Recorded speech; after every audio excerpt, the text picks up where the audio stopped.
Sentiment de stagnation. Hmm.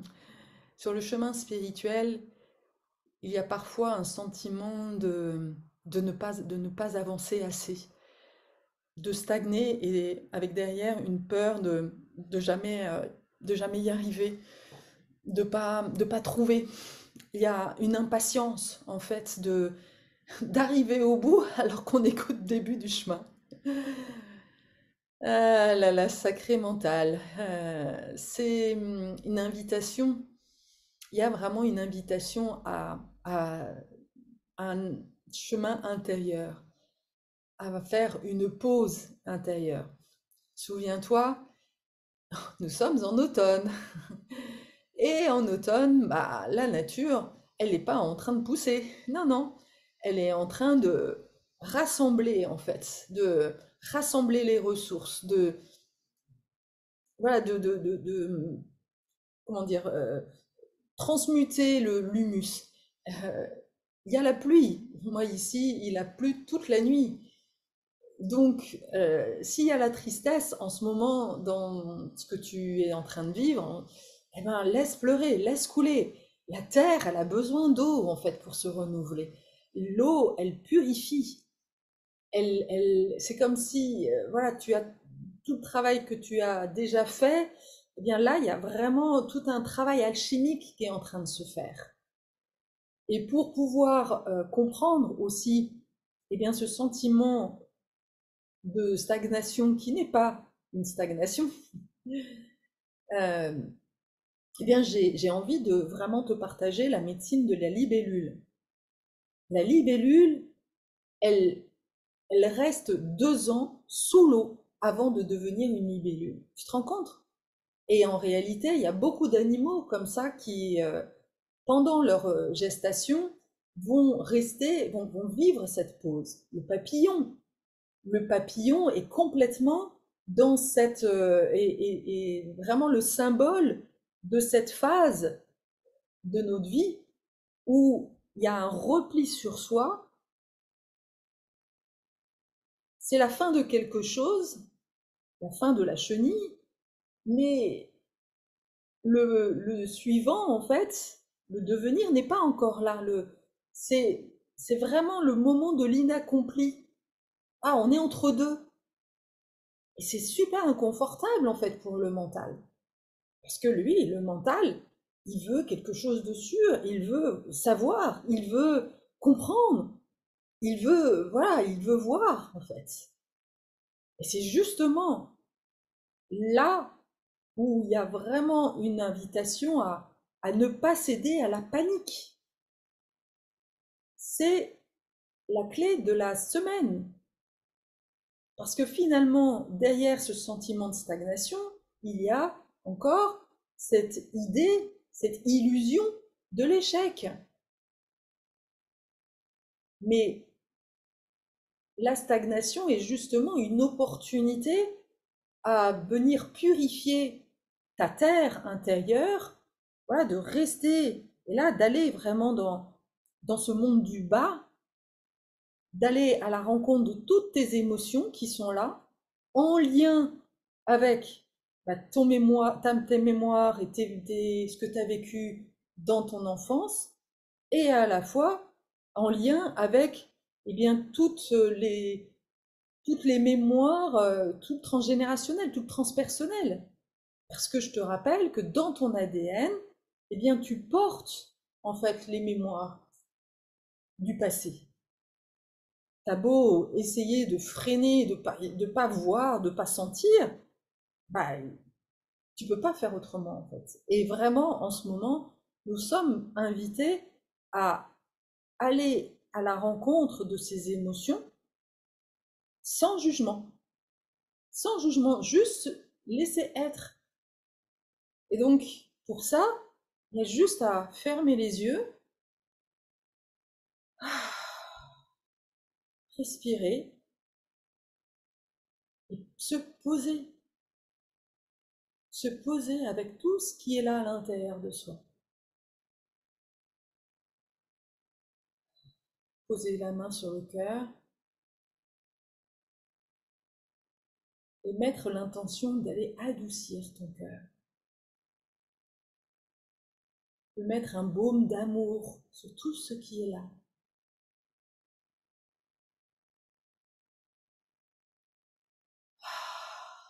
Et d'apporter cette douceur.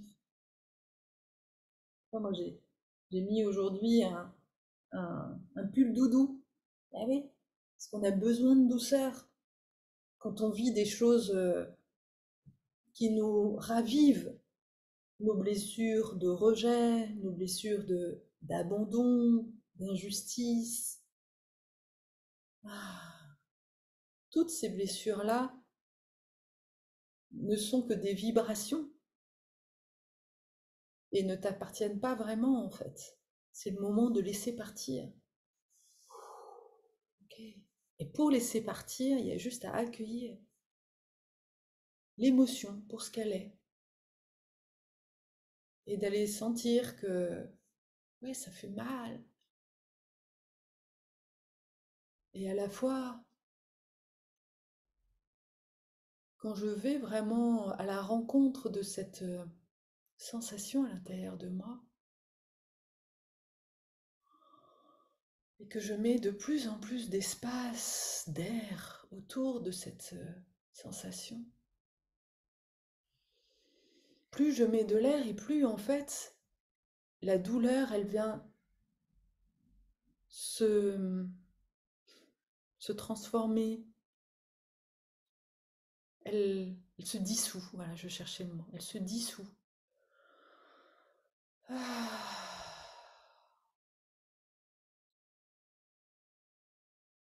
Parce que l'air en fait te relie à l'éther, et l'éther qui est la vibration de l'univers, la vibration d'amour finalement.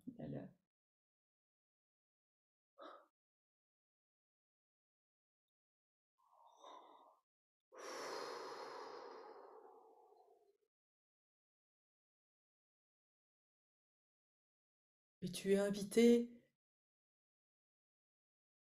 quand tu es là, à vraiment pouvoir recevoir aussi l'amour des êtres de lumière, l'amour de tes guides. Tu peux te relier aussi eh bien, à des personnes ressources qui t'ont apporté cet amour inconditionnel dans ton enfance. Moi, c'est ma grand-mère. À chaque fois que je vis quelque chose de souffrant, de voilà, qui ravive une blessure, c'est comme si voilà, je me remettais dans les bras de ma grand-mère, je regardais le visage de ma grand-mère et je vois son sourire, je vois et je m'apporte ça en fait. Je m'apporte cet amour universel, cet amour inconditionnel, car je suis amour. Tu es amour. Nous sommes tous amour.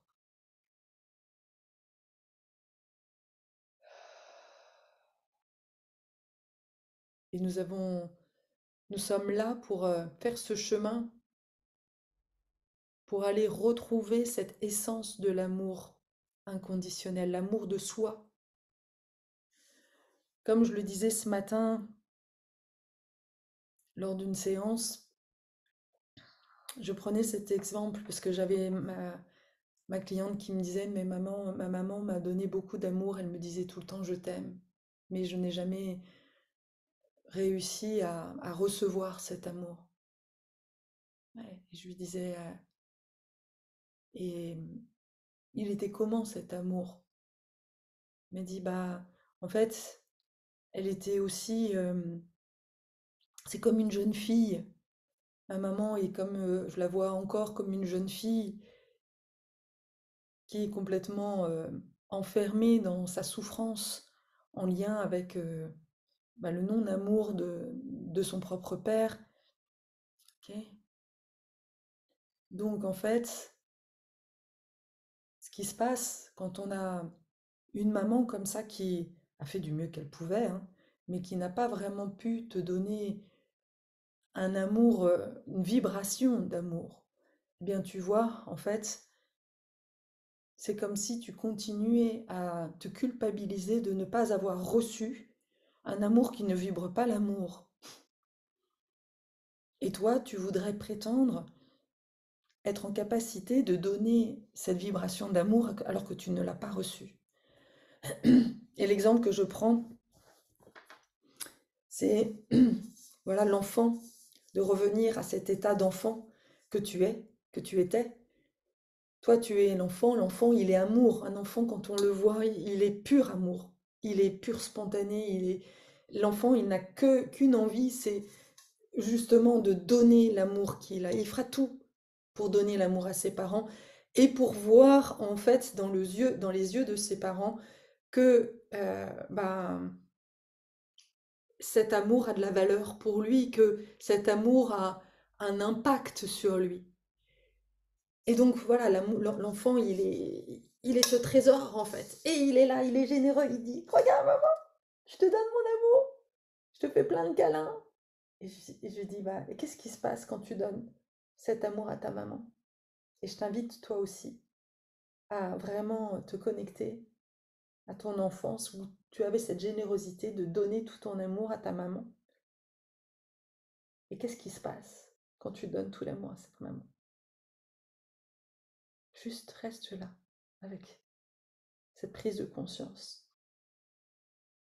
Est-ce qu'elle était là en train de dire oh, waouh, waouh, mais c'est génial, oh, merci, merci, ma petite fille, mon petit garçon, waouh, mais tu es un trésor pour moi, je suis tellement heureuse de t'avoir dans ma vie, tu es vraiment la lumière de ma vie. Est-ce que c'était ça? Ou est-ce que c'était mhm, ouais, bah, ouais, non, mais tiens-toi droite, machin, de l'indifférence ou du jamais content ou ce genre de choses. Pas grand-chose, en tous les cas. Elle ne te renvoyait pas grand-chose. Donc quand toi tu as donné beaucoup et que tu as reçu peu, bien dis-toi que en fait, le peu que tu aies reçu, finalement, tu as cru que c'était ça, que tu étais ça, que tu étais ce que ta mère et ton père aussi t'ont renvoyé de ce que tu donnais. Tant que personne, en fait, n'est capable de voir, de reconnaître cette grandeur de qui tu es, cette beauté de qui tu es, en fait, tu ne t'aimeras jamais. Et donc, ça va être très compliqué ensuite de diffuser cet amour autour de toi. Et là, j'ai une bonne et une mauvaise nouvelle pour toi. La mauvaise, c'est que, on va commencer par la mauvaise. La mauvaise, c'est que tu pourras toujours essayer de chercher quelqu'un d'autre qui va remplacer cette mère ou ce père pour te valoriser qui tu es. Tu seras jamais satisfaite. Jamais satisfait. Ce sera jamais assez. Et non. Et la bonne nouvelle, c'est que ce manque d'amour, ce que tu n'as pas reçu, est un moteur pour démarrer ton chemin spirituel. Et le vrai. Pas une illusion de chemin spirituel. Non, non. Le chemin spirituel dans la matière. Vraiment, là, ici, sur cette terre. Pas, pas complètement connecté avec des images, des représentations, un imaginaire vraiment dingue. Ça, c'est super en fait d'écouter des vidéos, de faire des méditations, tout ça c'est génial, hein, je renie pas. Mais ce que nous avons à faire, c'est vraiment de l'incarner dans la matière. Et la première des choses que nous avons à faire, que tu as à faire, même si je ne vais pas te donner, c'est pas une obligation, mais une invitation en fait, si tu partages en fait cet état dans lequel tu es, eh bien ça va être d'apprendre à te recueillir toi-même, à te recevoir toi-même, à reconnaître justement la beauté de ton être de manière inconditionnelle. Quoi qu'il arrive, quoi que tu aies fait, c'est ok. Je te rappelle, la clé de la semaine, c'est l'échec. Mais il n'y a pas d'échec. C'est justement ça le truc, il n'y a pas d'échec. Il y a juste, voilà, une évolution. Nous sommes là pour évoluer. Nous sommes des humains. Oh, oh, nous sommes des humains. On n'est pas des extraterrestres. On n'est pas ni des Atlantes, ni des je sais pas quoi, ou des Pléiades, ou de. Non, non, ça c'est, ouais, ça c'est peut-être de là d'où on vient, peut-être. Mais pour le moment, on est redevenu humain. Et on fait le job, on fait justement ce chemin des humains incomplets qui doivent retrouver le chemin de l'amour de soi pour le diffuser au monde. C'est ni plus ni moins notre job. On n'est pas là pour réussir, quoi que ce soit. Cette sensation de réussite, elle est tellement euh, elle est fausse. Elle est juste une image, une illusion. C'est une illusion du mental, de l'inconscient collectif, de cette société de patriarcale qui a projeté, en fait, qui nous a dit, bah voilà, pour être un bon humain, eh bien, tu dois avoir un super diplôme, tu dois être ci, tu dois être ça, tu dois faire ci, tu dois prendre tes leçons par cœur, tu dois... Voilà, il y a plein de morale dans lequel tu devrais te mettre. Ouais, sauf que, en fait, je te rappelle que ça fait quand même quelques centaines d'années en fait qu'on fonctionne comme ça et qu'on va droit dans le mur. Il y a peut-être quelque chose à évoluer, il y a peut-être quelque chose à faire changer en fait. On ne peut pas croire que le monde va changer si nous, à titre individuel, on continue à garder les recettes de nos ancêtres, de nos parents, qui n'ont pas fonctionné pour eux. C'est comme si, en fait, on te transmettait une recette d'un gâteau au chocolat qui est dégueulasse, mais toi, tu veux garder la recette de gâteau au chocolat qui est dégueulasse et faire un gâteau au chocolat qui soit délicieux. Bah, ça va être compliqué, en fait. Il va bien falloir que tu changes quelque chose, en fait. Et on est là pour ça. Et la première des choses, c'est de reconnaître que, bah, ok, le dégueulasse n'est pas vraiment dégueulasse, c'est juste qu'il n'est pas à ton goût. Il convenait peut-être à d'autres, mais toi, voilà, il te convient pas. C'est tout. Il n'y a pas de jugement à avoir. Et que bah toi, tu sens que tu peux mieux faire. Voilà, tu sens que voilà, ce gâteau-là, bah non, ok. Ça j'ai essayé, ça fait 20 ans 20 ans, 30 ans, 40 ans que j'essaye de faire, de respecter bien la recette, mais parfaite, hein. J'ai vraiment tout donné. J'ai eu un job alimentaire, j'ai contribué à cette société, j'ai vraiment été dans ces valeurs travail, famille, patrie. Ça te dit quelque chose?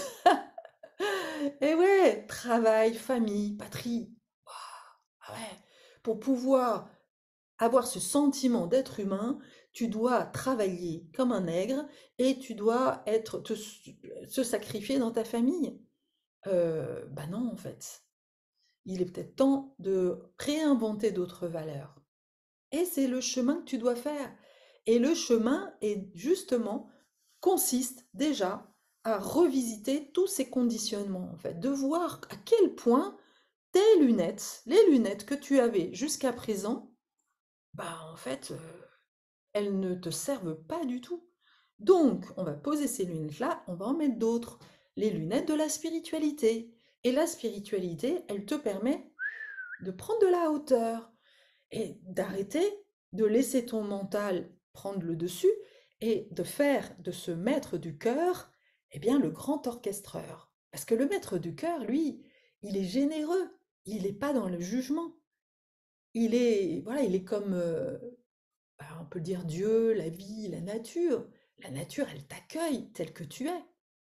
Moi, quand j'étais enfant, bah, j'adorais me mettre dans un grand chêne creux pour recevoir l'amour en fait de la nature. C'était là où en fait je me ressourçais. Et donc, bah oui, quand on se ressource là où on reçoit l'amour, c'est la terre-mère, eh bien waouh, on guérit et on laisse passer les choses du passé, ce qu'on voyait comme des échecs, bah c'était juste des expériences. On les voit autrement. On les voit comme des passages obligés. Il nous fallait vivre ça pour justement bah, démarrer ce chemin spirituel. retourner, faire ce retournement vers soi, vers soi. Et là, nous sommes là. Donc, il n'y a pas de stagnation, encore une fois. C'est au contraire un travail, mais et c'est fou d'ailleurs de voir à quel point on a projeté ne rien faire dans notre société comme quelque chose de mauvais. Mais pourquoi? Pour justement t'empêcher d'aller là. Parce qu'à partir du moment où tu fais ce retournement intérieur vers toi, que tu as l'amour de toi, eh ben, tu sais ce qui se passe? Eh bien, après, tu ne laisses plus personne, en fait, te manipuler. Tu ne laisses plus, tu ne laisses plus personne prendre le pouvoir sur toi. Et tu es en connexion, en fait, avec ce qui est juste ou pas juste avec toi. Tu n'as plus besoin, en fait, de cette reconnaissance à l'extérieur, de cette validation à l'extérieur, puisque bah, tu sais que tout ce que tu vis est juste. Alors ça ne veut pas dire que euh, tu es parfait, non, tu as conscience que tu es là pour évoluer et tu es sur ce chemin-là et tu t'honores pour le chemin que tu fais parce que en fait ce chemin-là, il va vers l'amour. C'est-à-dire, ok, tu quittes voilà le monde de l'ego et tu démarres en fait la vie d'explorateur. Et l'exploration, c'est pas de la stagnation.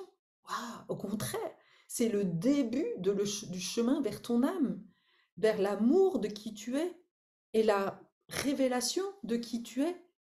Et c'est quelque chose, c'est vraiment le chemin des plus courageux parce que d'aller vers soi et d'arrêter de, de répondre en fait à l'appel de la société et de ces mécanismes de matérialité, de gagner de l'argent, de travailler comme un nerf, de faire des efforts, etc., etc., bah, en fait, tu n'entretiens que le patriarcat. Aller de commencer en fait cette exploration t'amène justement vers un monde nouveau. Alors ce monde nouveau, et ouais, il est inconnu au départ. Je te rappelle cette idée de la chrysalide. C'est en allant pleinement dans cette pause, en fait, d'accepter pleinement cet état et que, voilà, on arrive dans l'automne, dans l'hiver, donc rentre dedans, en fait. Ressens quelque part les vibrations de cette nature qui ralentit. Et là, on se met, quand on commence en fait à vraiment se mettre en vibration avec la nature, on sent vraiment cet appel à ralentir. Et voilà, c'est résister à l'appel de l'ego qui dit non, mais non, non, bouge-toi, bouge-toi, tu dois bouger, tu dois faire, tu dois tout ça. Regarde tes résultats, machin, t'as pas atteint tes objectifs. Ok, non, j'ai d'autres priorités, moi. Et c'était aussi le message que j'avais à partager à tous les rebelles qui se sentent rebelles et qui sont là avec moi aujourd'hui. Si tu te sens rebelle, eh bien, la plus grande des rébellions que l'on peut manifester en ce moment, eh bien, c'est justement de faire cette pause. Et le Gene Keys, les clés génétiques, invitent vraiment à cet art de la contemplation. L'art de la contemplation passe par la pause. Il y a pas d'autre, il y a pas d'autre choix.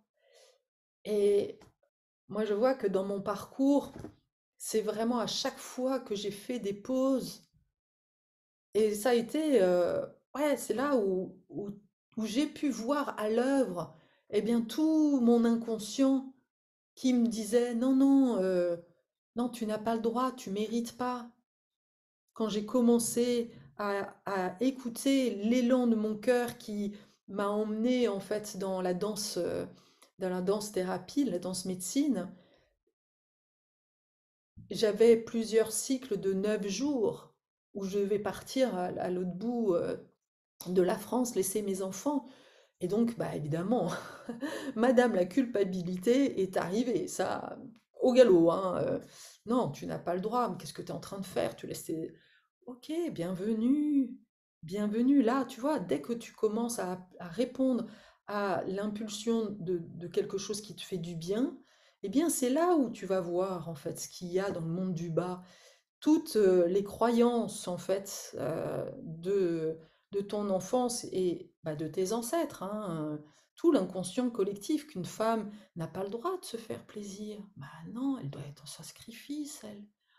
Ok, donc j'embrasse ça, je le mets dans mon cœur, je prends une pause, mais surtout je ne réponds pas à cette énergie-là. Je vais voir ce qu'il y a à l'intérieur. Je dissous et je continue, je réponds à mon appel, parce que c'est ça le plus important. Je vais vers ce qui me fait du bien. Et donc, tu vois, c'est là le chemin, le lien avec le chemin du héros, parce que le chemin du héros, c'est vraiment bah, de faire ce chemin et de voir dans chaque euh, frein, chaque obstacle, une occasion eh bien, d'aller dissoudre, d'aller transmuter en fait de l'inconscient collectif et de s'écouter, d'être en amour avec soi, d'être notre meilleur, le meilleur des chevals vaillants dans notre chemin en fait. De pas laisser la peur, de pas laisser la peur. Déjà de la voir. Parce que je vois qu'il y a vraiment beaucoup de personnes qui n'arrivent même pas à avoir la peur. Ah, moi, me peur, moi, même pas peur. Non. Bon, alors moi, j'ai quand même un parcours où j'ai toutes les clés de la peur. Donc c'est normal que je connais bien ça. Et c'est mon chemin, justement, de transmuter. Et je vois bien les peurs chez les autres.